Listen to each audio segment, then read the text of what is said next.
नमस्कार, मैं शालिनी और आप देख रहे हैं next 9 news. BSP supremo Mayawati ने बुलडोजर एक्शन पर प्रतिक्रिया दी है। उन्होंने बुलडोजर जस्टिस को गलत करार दिया है और कहा कि वर्तमान कानून अपराधियों से निपटने में सक्षम है, इसीलिए बुलडोजर का इस्तेमाल करना गलत है। मायावती ने सभी सरकारों के बुलडोजर जस्टिस के बजाय ऐसे अधिकारों पर कार्रवाई करने की सलाह दी है जो आपराधिक तत्वों से मिलकर पीड़ितों को न्याय नहीं देते। सरकार को इसकी तरफ ध्यान देना चाहिए। बुलडोजर एक्शन पर अपनी प्रतिक्रिया देते हुए बहुजन समाज पार्टी की सुप्रीमो ने सोशल मीडिया प्लेटफॉर्म एक्स पर 3 पोस्ट साझा किए हैं। उन्होंने लिखा है कि देश में आपराधिक तत्वों के विरुद्ध कार्रवाई कानून के तहत होनी चाहिए तथा इसके अपराध की सजा उनके परिवार व नजदीकी लोगों को नहीं मिलनी चाहिए।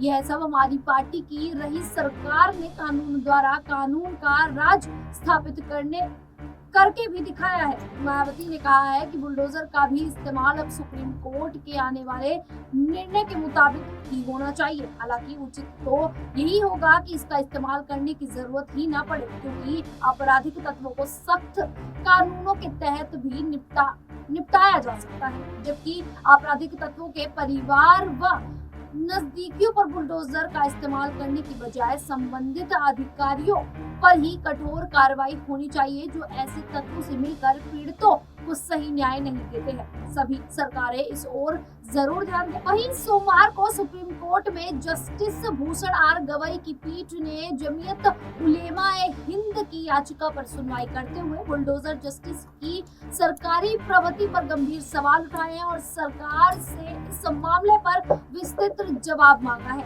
कोर्ट ने कहा है कि सिर्फ आरोपी होने के आधार पर किसी के घर को गिराना उचित नहीं है। अदालत ने शासन और प्रशासन की कार्रवाई पर सवाल उठाते हुए कहा है कि अगर कोई व्यक्ति दोषी भी है तो भी उसके घर को गिराया जाए ये सही नहीं है। सॉलिसिटर जनरल तुषार मेहता ने इस बात को स्वीकार किया है और कहा है कि अपराध में दोषी साबित होने वाले पर कार्रवाई की जाएगी, घर नहीं गिराया जा सकता। उन्होंने स्पष्ट किया है कि जिनके खिलाफ कार्रवाई हुई है वे अवैध कब्जे या निर्माण के कारण निशाने पर हैं, न कि अपराध के आरोप की वजह से। अब इस मामले की अगली सुनवाई 17 सितंबर को होगी।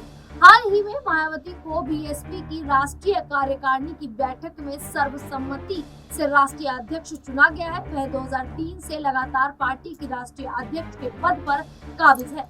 इस बैठक में पार्टी के राष्ट्रीय संयोजक आकाश आनंद को कई राज्यों की जिम्मेदारी सौंपी गई है। इसमें यूपी, एमपी, दिल्ली समेत चुनाव राज्य हरियाणा का नाम शामिल है। आकाश चुनावी राज्यों में पार्टी के प्रचार की भी कमान संभालेंगे और संगठन को मजबूती देने की दिशा में काम करेंगे। अब जिस तरीके से मायावती ने तमाम मुद्दों पर आवाज खड़ी कर दी है, ऐसे में इन सभी मुद्दों को लेकर आप लोगों की क्या राय है, हमें कमेंट करके जरूर बताइएगा। और इसी प्रकार की देश दुनिया से जुड़ी खबरों के लिए देखते रहिए नेक्स्ट 9 न्यूज।